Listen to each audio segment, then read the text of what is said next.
बिस्मिल्लाहिर्रहमानिर्रहीम अस्सलाम वालेकुम। आज हम एक्सरसाइज 2.2 का क्वेश्चन नंबर 6 करेंगे। प्रूव डैट, आपको कह रहे हैं आपने प्रूव करना है कि ये जो पूरा मैट्रिक्स है, जो डिटर्मिनेंट है, ये किसकी इक्वल, डिटर्मिनेंट ठीक है गिवन है, ये किसकी इक्वल है, जीरो के इक्वल है। हमने ये चीज़ प्रूव करनी है, ठीक है।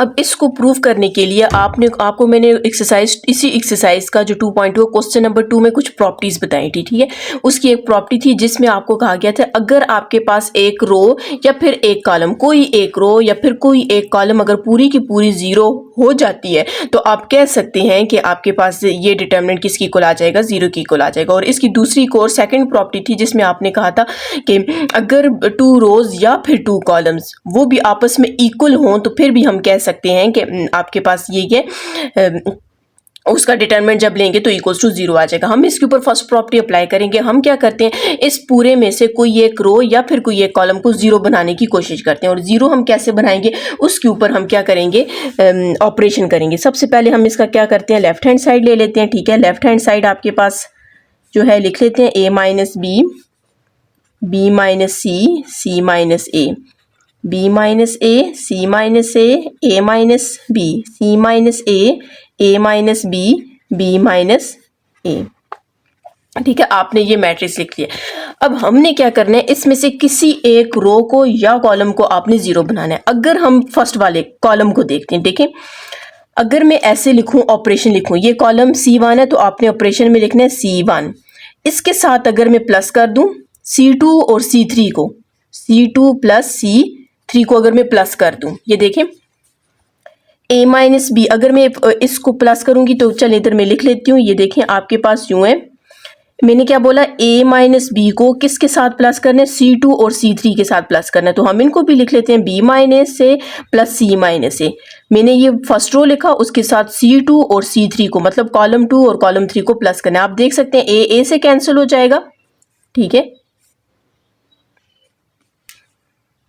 यहाँ पर b माइनस ए है, ठीक है। क्वेश्चन में b माइनस ए है, b माइनस ए, आज b माइनस सी है, मैंने a लिख के c है, ठीक है। अब ये देखें a से कैंसिल, b से कैंसिल, c से कैंसिल, तो ये जीरो हो जाएगा, ठीक है। अब हम क्या करते हैं, इसके ऊपर भी अप्लाई करते हैं, b माइनस सी प्लस लिखेंगे c माइनस ए प्लस लिखेंगे a माइनस बी, आ जाएगा। इसी तरह लास्ट वाले का भी करते हैं, c minus a plus a minus b plus b minus a. अब ये जो नेक्स्ट वाले आपके पास कॉलम्स हैं इनको आपने वैसे ही लिखना है, ठीक है। c minus a minus b minus ए, इनको आपने वैसे ही लिखना है। अब ये देखते हैं ए से कैंसिल करते हैं आप, पल के कैंसिल, ए से कैंसिल, b से कैंसिल, c से कैंसिल, तो यहाँ पर आपके पास क्या रह जाएगा, जीरो रह जाएगा। इसी तरह b से कैंसिल, c भी कैंसिल, a भी कैंसिल, तो ये भी जीरो आ जाएगा। c यहाँ पर फिर मैंने c नहीं लिखा,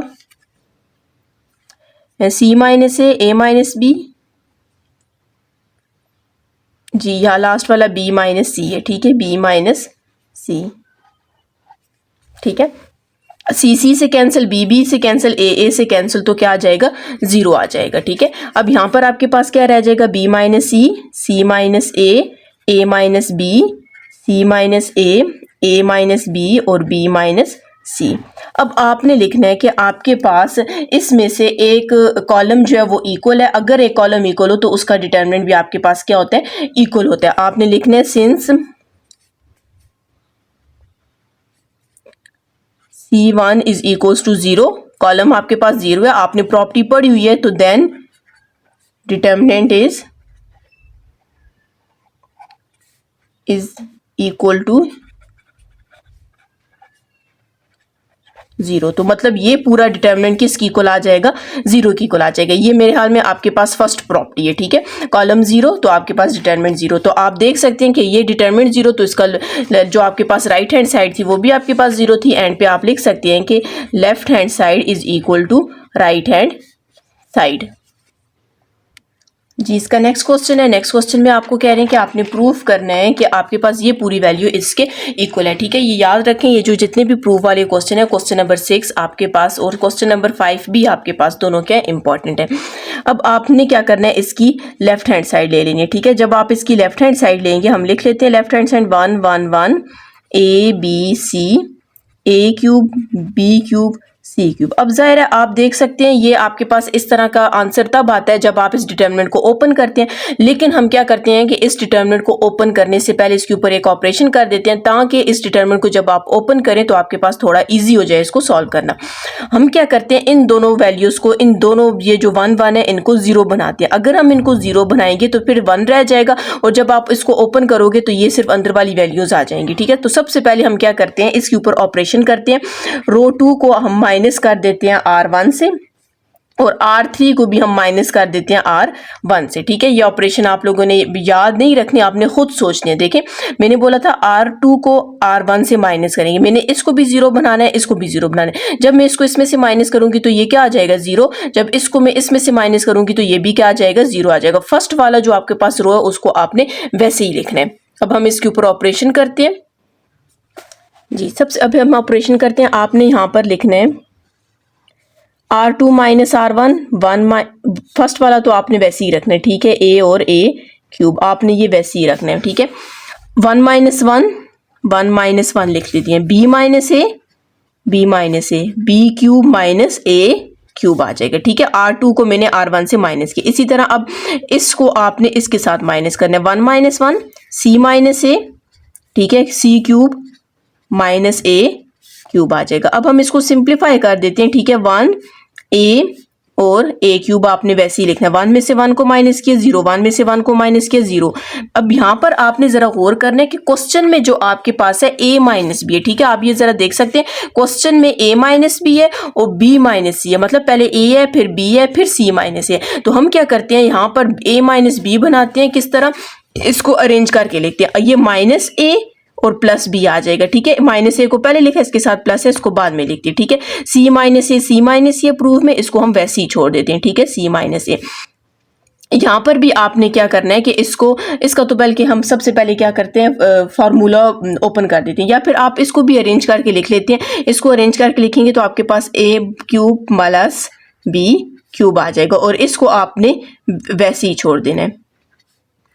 ठीक हो गया।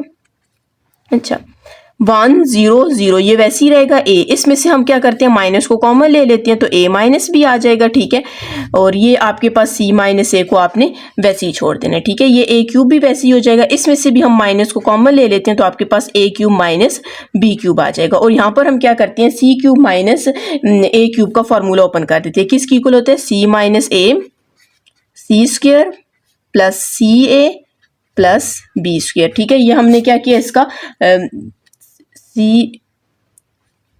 किसका हमने ओपन किया, अच्छा इधर A स्क्वायर है, सॉरी A स्क्वायर आ जाएगा और ये मैट्रिक्स क्लोज हो जाएगी, डिटर्मिनेंट सॉरी 1 0 0।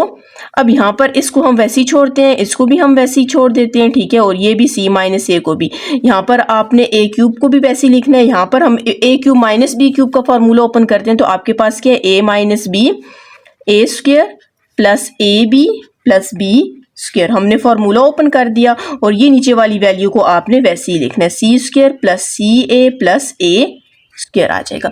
अब आप लोगों ने प्रॉपर्टीज पढ़ी हुई हैं जो क्वेश्चन नंबर 2 में मैंने आपको बताई थी। तो उस प्रॉपर्टी में मैंने आपको ये भी बताया था कि अगर आप किसी एक रो या कॉलम से कुछ कॉमन लेते हो तो उसको यहाँ पर बाहर लिखते हो। अगर आप इस पूरी रो में देखें तो सेकंड रो में देखें आपके पास है A माइनस बी कॉमन है, आपने A माइनस बी को बाहर लिख देना। और अगर आप इस थर्ड में से देखें तो C माइनस ए दोनों में कॉमन है तो आप क्या लिखेंगे, C माइनस A आ जाएगा। अब जो वैल्यूज रह गई हैं हम यहाँ पर लिख लेते हैं 1 0 0 A, ये दोनों कॉमन चले जाएंगे, इधर -1 रह जाएगा, इधर 1 रह जाएगा। ठीक है, यहाँ पर A क्यूब, यहाँ पर माइनस और साथ में क्या है A square plus AB plus B square और नीचे वाले में आपके पास क्या रह जाएगा, C square plus CA plus A square रह जाएगा। तो आपके पास ये आ जाएगा। ठीक है, अब आपने क्या करना है, इस डिटर्मिनेंट को ओपन करना है। ठीक है, और ये जो हम डिटर्मिनेंट है इसको जब आप ओपन करेंगे तो हमारे पास इसको आप वैसे तो हम लोग आपने देखा पिछले क्वेश्चन में, जैसे मैंने क्वेश्चन नंबर 4 में आपको बताया था,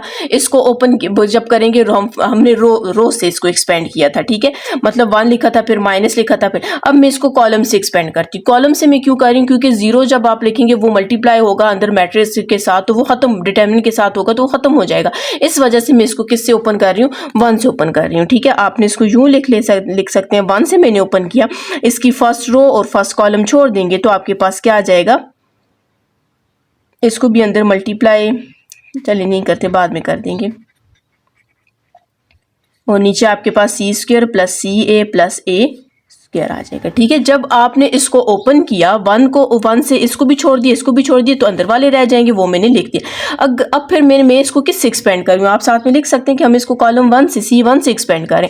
अब जब मैं जीरो लिखूंगी, फॉर एग्जाम्पल यहाँ पर मैं लिख देती हूँ जीरो, ठीक है, नेगेटिव होगा फिर पॉजिटिव, जीरो मैंने लिखा ब्रैकेट में। अब ये वाला भी छोड़ देंगे, ये भी ये अंदर लिख लेंगे, लेकिन जब ये जीरो अंदर के वाली की वैल्यू के साथ मल्टीप्लाई होगा तो वो सारा का सारा जीरो हो जाएगा। इसी तरह जब मैं इसको ओपन करूंगी तो जीरो लिखूंगी, इसको भी छोड़ देंगे, इसको भी अंदर वाली वैल्यू, लेकिन जब बाहर जीरो होगा तो वो अंदर जाके सबको क्या कर देगा? खत्म कर देगा। जीरो के साथ आपको पता है किसी भी वैल्यू के साथ हम मल्टीप्लाई करते हैं तो वो आपके पास जीरो ही आता है। ठीक है, अब आपने क्या करना है, a माइनस बी, वो वैल्यूज में लिखती ही नहीं हूँ, ठीक है, c माइनस ए 1 है, आप 1 को बस छोड़ दें। अब आपने इसको इसके साथ मल्टीप्लाई करना है, ठीक है, -1 को c के स्क्वायर के साथ मल्टीप्लाई करेंगे, क्या आएगा? माइनस सी स्क्वायर माइनस सी ए माइनस ए स्क्वायर। ठीक है, अब आप लोगों ने पढ़ो डिटरमिनेंट में दरम्यान में माइनस होता है और ये माइनस इस माइनस को क्या कर देगा? प्लस कर देगा। तो आपके पास क्या आ जाएगा? Plus a square plus a b plus b square हो जाएगा। ठीक है, मतलब एक ये वाला माइनस, एक आपके पास डिटरमिनेंट के अंदर जो माइनस लगाते हैं वो दोनों प्लस हो जाएंगे। तो 1 को जब इससे मल्टीप्लाई करेंगे तो आपके पास ये पूरी वैल्यू ही आएगी। आपके पास a minus b C minus a. अब यहां पर आपने क्या करना है, देखें जो कैंसिल, ये ए स्क्वायर से कैंसिल हो जाएगा। ठीक है, तो आपके पास क्या रह जाएगा? सी स्क्वायर माइनस बल्कि c square minus c a plus a b plus b square आ जाएगा। ठीक है, अब यहां पर अगर आप देखें तो आपके पास a माइनस बी भी आ गया, c माइनस ए भी आ गया। हम लोगों को अब ये और ये दो वैल्यूज अभी हमें चाहिए, इसको हम थोड़ा सा और अरेंज करके लिख लेते हैं। ठीक है, c minus a b square और माइनस सी स्क्वायर लिख लेते हैं, बी स्क्वायर माइनस सी स्क्वायर और माइनस इन दोनों को आप फिलहाल चलें यूं ही लिख लेते हैं, सी ए, बल्कि इसको भी अरेंज करके लिखते हैं, प्लस ए बी लिखते हैं, प्लस ए बी और माइनस सी ए, मतलब प्लस ए बी को पहले लिखा, सी ए को बाद में लिख ला। ठीक है, तो आपके पास क्या आ जाएगा? a minus b C minus a. अब यहाँ पर आप देख सकते हैं बी स्क्वायर माइनस सी स्क्वायर, मतलब फॉर्मूला बन रहा है बी प्लस सी और बी माइनस सी। ठीक है, हमें बी माइनस सी चाहिए था, तब मैंने इसका फॉर्मूला लगा के इसको ओपन कर दिया। इन दोनों में अगर आप देखें तो आपके पास ए कॉमन है, ए कॉमन ले लेते हैं तो बी माइनस सी रह जाएगा। आपने लिखना है a माइनस बी लिख देना है, c माइनस ए लिखेंगे। अब यहाँ पर आप देखें एक पूरी वैल्यू ये और एक है, इन दोनों में क्या कॉमन है? b माइनस सी कॉमन है, तो हम यहाँ पर लिख लेते हैं b माइनस सी को आपने क्या करना है? कॉमन ले लेना है, मतलब b माइनस सी इसमें भी है, इसमें भी कॉमन ले लिया, तो इसमें क्या रह जाएगा? b प्लस सी रह जाएगा और इसमें क्या रह जाएगा? a रह जाएगा। ठीक है, तो आप देख सकते हैं आपके पास a माइनस बी भी आ गया, c माइनस ए भी आ गया, b माइनस सी भी आ गया, a प्लस बी और प्लस सी भी आ गया। ठीक है, तो आप लिख सकते, अरेंज करके लिखना चाहते हैं बिल्कुल इसकी तरह तो वो भी लिख सकते हैं, नहीं तो आप लिखेंगे left hand side is equal to right hand side. तो आपके पास ये क्या हो गया? प्रूव हो गया। अगर आपने मेरा चैनल सब्सक्राइब नहीं किया, काइंडली सब्सक्राइब कर दें, साथ ही बेल आइकन पर क्लिक कर दें ताकि हर आने वाली न्यू वीडियो आप तक पहुंच सके। जी, इसका क्वेश्चन नंबर 3 है। क्वेश्चन नंबर 3 में आपने क्या करना है, जाहिर है ये वाली वैल्यू तब आती है जब आपने इस डिटरमिनेंट को ओपन किया होता है। ठीक है, अब ओपन करने से पहले हम क्या करते हैं, इसको थोड़ा सिंप्लीफाई करते हैं, जिस तरह आपने पिछले को इसी की जो सेकंड पार्ट था उसमें हमने किया था। हम क्या करते हैं कि इस जो फर्स्ट वाली जो कॉलम है, ठीक है, ये जो फर्स्ट कॉलम है इसमें से जो ये वाला और ये वाला इसको जीरो बनाते हैं। ठीक है, जीरो हम कैसे बनाएंगे? सबसे पहले हमने लेफ्ट हैंड साइड ले लिए, ठीक है, 1 1 1 a B C a square b square c square, इसके ऊपर हम ऑपरेशन करेंगे। ठीक है, ऑपरेशन हम क्या करते हैं, R2 को R1 से माइनस कर देते हैं। ठीक है, रो ऑपरेशन इसको कहते हैं, और R3 को हम किस से माइनस कर देते हैं? R1 से माइनस कर देते हैं। जब इनको माइनस करेंगे, 1 को 1 में से माइनस किया 0, बल्कि फर्स्ट वाले के ऊपर ऑपरेशन नहीं कर रहे, फर्स्ट वाले को आपने वैसे ही रखना है। 1 को 1 से माइनस किया 0, b minus a b square minus A square b square minus A square.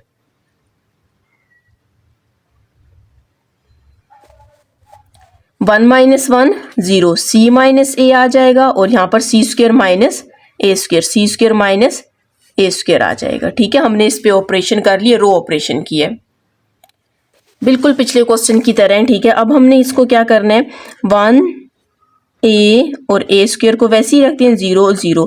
अब ये b माइनस ए आपने प्रूफ में देखना है a माइनस बी है, तो इसको हम अरेंज करके लिखते हैं, a को पहले लिख देते हैं और b को बाद में। अब ये c माइनस ए, तो यहाँ पर भी c माइनस ए, ये वैसे ही रहेगा आपके पास, ठीक है, इसको c माइनस ए ही रखते हैं। ए स्क्वायर वैसे ही। अब बी स्क्वायर माइनस ए स्क्वायर है, इसको भी आप अरेंज करके लिख लें, ए स्क्वायर को पहले लिख लें और बी स्क्वायर को बाद में लिख लें, और नीचे वाला सी स्क्वायर माइनस ए स्क्वायर को वैसे ही रख देते हैं। 1 0 0। यहाँ पर a, यहाँ से माइनस को कॉमन ले लेते हैं तो आपके पास a माइनस बी आ जाएगा, c माइनस a वैसे ही रहेगा। ए स्क्वायर, अब यहाँ पर भी आपने माइनस को कॉमन ले लेना है तो अंदर आपके पास a square minus B square आ जाएगा, तो इसको आपने वैसे ही रख देना है, a square c square minus a square हो जाएगा। अब हम इसको सिंप्लीफाई कर देते हैं, आपके पास 1 0 0, ठीक है। यहाँ पर a आपने वैसे ही रख देना है, यहाँ पर भी माइनस ए माइनस बी हम वैसे ही लिख लेते हैं और सी माइनस ए को भी वैसे ही लिख लेते हैं, ए स्क्वायर भी वैसे ही माइनस। अब ये देखें ए स्क्वायर माइनस बी स्क्वायर है, तो यहाँ पर फार्मूला बन जाएगा ए प्लस बी, और ए माइनस बी का फार्मूला बन गया, तो यहाँ पर भी आपके पास सी प्लस ए और सी माइनस ए का फार्मूला बन गया, ठीक है। अब आपको मैंने बताया हुआ है, अब आपसे मैंने प्रॉपर्टीज में हमने पढ़ा कि किसी रो या कॉलम से हम जब कॉमन लेते हैं तो यहाँ पर लिखते हैं। अब a माइनस बी इसमें भी है इसमें भी है, तो आप इसको कॉमन ले लें, ठीक है। c माइनस ए दोनों में, इस मतलब हम ये c1 नहीं r2 से और r3 से हम क्या करते हैं, कॉमन ले रहे हैं, ठीक है। यहाँ पर c माइनस ए आ जाएगा, अंदर जो वैल्यूज रहेगी हम लिख लेते हैं 1 0 0, a यहाँ पर -1 रह जाएगा, यहाँ पर 1, यहाँ पर a स्क्वायर, यहाँ पर माइनस a प्लस बी रह जाएगा, ठीक है। a माइनस बी कॉमन चला जाएगा, c माइनस ए भी कॉमन चला जाएगा, तो आपके पास क्या रह जाएगा, c प्लस ए रह जाएगा, ठीक है। अब हम इसको क्या करते हैं, पिछले क्वेश्चन की तरह ही सेम उसी तरह ही है, हम इसको क्या कर देते हैं, ओपन कर देते हैं, ठीक है, ठीक है। 1 से कॉलम से ओपन करेंगे, ठीक है। 1 को आपने जब ओपन किया तो अंदर ये इसकी रो भी छोड़नी है, इसकी कॉलम भी, तो अंदर वाले वैल्यूज आ जाएंगी। हम लिख लेते हैं -1 1 माइनस ए प्लस बी और सी प्लस ए आ जाएगा। अब इसके बाद -0 का लिखेंगे, लेकिन मैंने आपको जैसे बताया था 0 आप लेंगे तो जब 0 बाहर होगा इसको भी छोड़ेंगे, इसको भी अंदर वाली वैल्यू लिखेंगे, लेकिन बाहर 0 होगा तो वो अंदर वाली सारी वैल्यूज को भी 0 ही कर देगा, मल्टीप्लाई होकर आपके पास आंसर 0 ही आ जाएगा। इस वजह से मैं उसको लिख ही नहीं रही, ठीक है। इसको हम करेंगे, इसके साथ मल्टीप्लाई करेंगे, -1 को इसके साथ करेंगे तो -c माइनस a आ जाएगा। एक माइनस ये है और एक डिटर्मिनेंट का माइनस है, वो दोनों आपस में करके प्लस कर देंगे, तो आपके पास a1 को जब इनसे मल्टीप्लाई करोगे तो आपके पास यही आ जाएगा। आप देख सकते हैं a और a इसमें कैंसिल हो जाएगा, तो हमारे पास a minus b c minus a, तो इसको अरेंज कर ले लेते हैं b माइनस c। तो आप देख सकते हैं हमारे पास ये जो आंसर आया है और जो इसकी आपके पास राइट हैंड साइड है दोनों सेम है, तो आप लिखेंगे left hand side is equal to right hand side, ठीक है। ये काफी इजी क्वेश्चन है, थोड़ा सा आपको इस पे क्या करना पड़ता है, सोचना पड़ता है जी। इसका नेक्स्ट क्वेश्चन है, नेक्स्ट क्वेश्चन में आपको कह रहे हैं आपने प्रूव करना है ये इसके इक्वल है, लेकिन पहले हम इसको थोड़ा सिंप्लीफाई करेंगे। सिंप्लीफाई करने के बाद हम इसे इसका जो डिटर्मिनेंट है उसे ओपन कर देंगे, तो आपके पास ये इसके इक्वल आ जाएगा, ठीक है। आपने लेनी है left hand side minus A square A B A C, A B minus B square B C, A C B C minus C square. अब आपने क्या करना है, यहाँ से हम क्या करते हैं, रो 1 में से कॉमन ले लेते हैं a को, नहीं कॉलम 1 में से, ये देखें सब में a है तो आपने इधर से ये कॉमन लेना है। रो कॉलम 2 से C2 से आप b को कॉमन ले लें और C3 से आपने c को कॉमन ले लेना। आप साथ में लिख सकते हैं कि taking a b c as common from r1 r2 नहीं सॉरी r1, बल्कि हम क्या करते हैं रो से लेते हैं, कॉलम से नहीं लेते हैं। ये देखें यूं भी आ सकते हैं, ए को भी कॉमन ले सकते हैं, बी को भी और सी से। आप लिखेंगे taking A B and C as common from r1 r2 and r3। जब आप कॉमन लोगे तो वो जो ए आपने कॉमन लिए इधर लिखेंगे, बी कॉमन लिए इधर लिखेंगे, सी कॉमन लिए इधर लिखेंगे, ठीक है। ये हमने प्रॉपर्टी में पढ़ा हुआ, हम इसको इस तरह लिख सकते हैं। जब ए कॉमन लेंगे तो एक ए रह जाएगा आपके पास, इधर से ए कॉमन लेंगे तो बी रह जाएगा, इधर से ए कॉमन लेंगे तो सी रह जाएगा। यहाँ से हमने बी कॉमन लिए तो यहाँ पर a रह जाएगा, यहाँ पर आपके पास माइनस b रह जाएगा और यहाँ पर c, लास्ट में से c कॉमन लिए तो a रह जाएगा, c कॉमन लिए तो b रह जाएगा, c कॉमन लिए तो एक c रह जाएगा। अब हमने क्या करना है, इसके ऊपर ये देखें a b c आ गया, a b c आ गया। अब आपको एक तो 4 चाहिए और a b c एक और दफ़ा भी आपको चाहिए, ठीक है। तब मैंने यहाँ से कॉमन लिए, आपके पास a b c आ गया। अब हम क्या करते हैं इसके ऊपर, ठीक है, इन दोनों के ऊपर ऑपरेशन करते हैं ताकि ये दोनों जीरो बन जाए, और जब ये जीरो हो जाएंगे तो हम इसको कॉलम 1 से ओपन कर देंगे, एक्सपेंड कर देंगे, ठीक है। तो आपने यहाँ पर लिखना है R2 को, मतलब R2 को प्लस R1 करेंगे। प्लस क्यों अब करेंगे, क्योंकि देखें R2 आपके पास A है, A लिखेंगे, प्लस R1 आपके पास क्या है, माइनस A है, तो आपके पास A प्लस माइनस A, तो ये जीरो हो जाएगा, ठीक है। और नीचे वाले में भी R3 प्लस R1 करेंगे, ठीक है। इसको हम ऑपरेशन करते हैं, फर्स्ट वाला आपने वैसे ही रख देना, इसको करेंगे तो जीरो हो जाएगा। अब माइनस बी है और प्लस बी आ जाएगा, माइनस बी और प्लस बी आ जाएगा, सी प्लस सी आ जाएगा, ठीक है। इसी तरह ए को इसमें से माइनस करेंगे जीरो, बी प्लस बी, और यहाँ पर माइनस सी और साथ में प्लस सी आ जाएगा, ठीक है। ये आप, अगर आपको इस तरह समझ नहीं आ रही तो आप यूं कर सकते हैं, ये देखें R3 है ना, R3 क्या है बी, और R1 क्या है बी, तो बी प्लस बी आ जाएगा। R3 क्या माइनस सी, दरम्यान में प्लस डालेंगे, R1 के सी है, ठीक है। अब इसको हम सिंप्लीफाई कर देते हैं, माइनस ए जीरो जीरो, यहाँ पर बी माइनस बी करेंगे जीरो, और ये कितना हो जाएगा 2b हो जाएगा, सी ये भी 2c हो जाएगा, और ये भी जीरो हो जाएगा। अब हम क्या करते हैं, इसको आप लिख सकते हैं एक्सपेंड बाय C1, हम C1 साथ में लाजमी लिखना है ताकि पता चले कि आप किससे इसको एक्सपेंड कर रहे हो, ठीक है। यहाँ पर मैं माइनस ए लिख देती हूँ, ठीक है, माइनस ए। अब इसकी रो भी छोड़ दें और इसकी कॉलम भी छोड़ दें, तो अंदर आपके पास 0, 2b, 2c और 0 रह जाएगा। उसके बाद आपके पास माइनस 0 होगा, लेकिन जब आप इसको 0 से एक्सपेंड करेंगे तो ये भी छोड़ेंगे, ये भी छोड़ेंगे, अंदर वाली वैल्यू लिखेंगे। लेकिन आपके पास लिखने की ज़रूरत ही नहीं है, क्योंकि आपको पता है कि जब बाहर 0 होता है तो वो अंदर, जिस तरह ये ए है, तो अगर इधर 0 तो सब के साथ मल्टीप्लाई करेंगे तो 0 आ जाएगा। इस वजह से आप इसको भी ना लिखें और इसको भी ना लिखें, ठीक है। माइनस ए, 0 को 0 से मल्टीप्लाई करेंगे तो क्या आ जाएगा 0, दरम्यान में माइनस होता है, क्योंकि आपने डिटरमिनेंट में पढ़ा हुआ 2b को 2c से मल्टीप्लाई करेंगे 4bc आ जाएगा, ठीक है। A B C, minus minus, बल्कि पहले यूं लिख लेते हैं, माइनस ए, इसको 0 में आप माइनस करोगे तो आपके पास माइनस 4bc ही आएगा, ठीक है। A B C, minus minus plus हो जाएगा, ठीक है, प्लस हो जाएगा, तो अंदर आपके पास क्या आ जाएगा 4bc आ जाएगा। अब ये इसके साथ मल्टीप्लाई हो रहा है, तो जब ए लिखा ही नहीं है, 4abc आ जाएगा। अब जब इसको इसके साथ मल्टीप्लाई करेंगे, 4a को a के साथ मल्टीप्लाई करेंगे a स्क्वायर, b को b से मल्टीप्लाई किया b स्क्वायर, c को c से मल्टीप्लाई किया तो c स्क्वायर। आप देख सकते हैं आपके पास इसकी जो राइट हैंड साइड थी और जो आपने लेफ्ट हैंड साइड को सॉल्व करके आंसर आया वो दोनों सेम आए, तो आप लिखेंगे left hand side is equal to right hand side. जी, इसका लास्ट पार्ट है। लास्ट पार्ट में आपको कह रहे हैं आपने प्रूफ करना है ये इक्वल्स टू 0 है।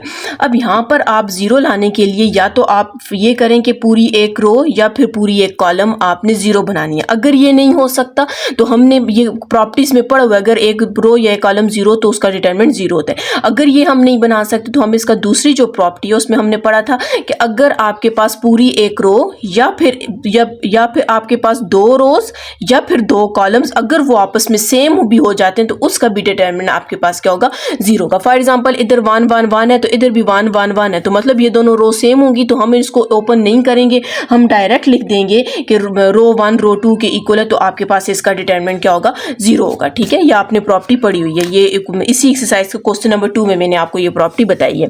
अब हम क्या करते हैं, इसकी लेफ्ट हैंड साइड ले लेते हैं। अब लेफ्ट हैंड साइड आपके पास इसकी क्या है, b C a cube c A b b cube C cube 1 divided by a 1 divided by b 1 divided by c. ठीक है, हम क्या करते हैं इस पूरी रो के साथ, अब जाहिर है सबसे पहले तो हमने कोशिश करनी है कि ये जो डिवाइडेड बाई में ए है इसको ख़त्म कर देना है। अब आपने ज़रा सोचना है कि ये जो डिवाइडेड बाई ए है इसको ख़त्म कैसे करेंगे, ज़ाहिर है ऊपर ए होना चाहिए। हम क्या करते हैं ऊपर ए लिख लेते हैं। अब हमने क्या करना है, ये तो क्यूब है, ये तो बिल्कुल बन ही नहीं सकता, हम क्या करते हैं इन दोनों कॉलम्स को सेम करेंगे। अब ए के साथ अगर मैं बी सी भी लिख दूं, मतलब 1 के पास इस 1 की जगह अगर ए बी सी हो, ए से कैंसिल, बी सी इधर भी आ जाएगा, बी सी इधर भी आ जाएगा। ठीक है, सेकंड में हम बी को लिख लेंगे, थर्ड में हम सी को लिख लेंगे, कटिंग करेंगे तो दोनों सेम हो जाएंगे। इस वजह से ये जो ए बी सी है आपने सबसे पहले लिखना है multiply and divided by A B C. कैसे करेंगे, ए बी सी को मल्टीप्लाई भी कर देते हैं और ए बी सी को डिवाइड भी कर देते हैं, और ये जो अंदर वाली आपके पास जितनी भी हैं इनको आपने वैसे ही रख देना। ठीक है,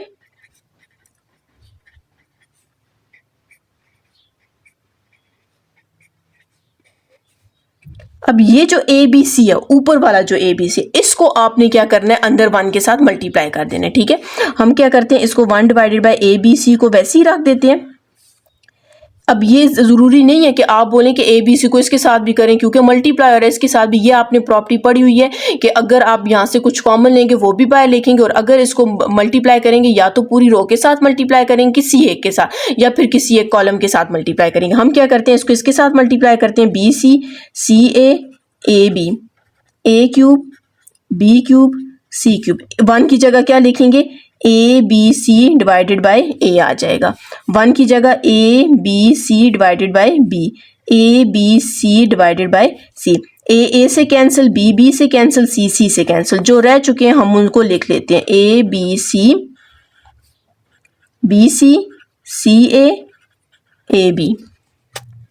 यहाँ पर A cube B cube C cube, यहाँ पर क्या रह जाएगा, बी सी रह जाएगा, यहाँ पर ए सी रह जाएगा, और यहाँ पर ए बी रह जाएगा। अब आप देख सकते हैं आपके पास 2 रोज के 2 कॉलम्स के आगे इक्वल आ गया। आप लिखेंगे C1 equals to C2, then determinant is equals to 0, साथ में लिख सकते हैं, देन डिटर्मिनेंट इक्वल्स टू 0। तो इसका मतलब है इस पूरे का आंसर आपके पास क्या आ जाएगा, 0 आंसर आ जाएगा, क्योंकि हमने ये प्रॉपर्टी पढ़ी और आपको पता है 0 को किसी भी वैल्यू के साथ मल्टीप्लाई करेंगे तो 0 आ जाएगा। आप देख सकते हैं राइट हैंड साइड में 0 था, तो हमारा लेफ्ट हैंड साइड भी सॉल्व करके 0 ही आया। तो आप लिखेंगे left hand side is equal to right hand side. जी, अगर आपने मेरा चैनल सब्सक्राइब नहीं किया, काइंडली सब्सक्राइब कर दें और साथ ही बेल आइकन पर क्लिक कर दें ताकि यार आने वाली न्यू वीडियो आप तक पहुंच सके।